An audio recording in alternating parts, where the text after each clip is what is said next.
Бірнеше мемлекет жауап ретінде соғысқа араласқанда, жан-жақтан ядролық зымырандар көкке атылды. Көп ұзамай сыртқы әлеммен келіп тұрған бейнебақылау сигналдары бірінен соң бірі өшіп, айналада тек адамдардың жүрек соғысы мен ауыр тынысы ғана сезіледі. Барлығы нағыз апокалипсистің басталғанын түсінді. Сәлден кейін Минерва қайта пайда болады. Ол сабырлы түрде сыртқы әлеммен барлық байланыс үзілгенін хабарлады.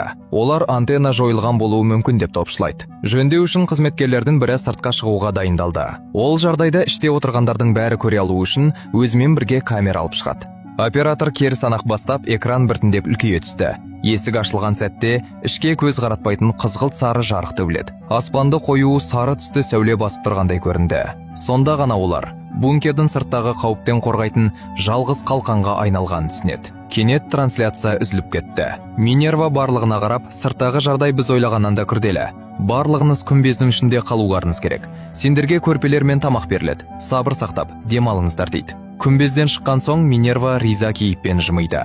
Оның мұқият ойластырған жоспарының бәрі ақыры жүзеге асқан еді. Шын мәнінде, сол уақытта сыртта ешқандай апат болған жоқ. Жарылыстар да, ядролық радиация да болмады.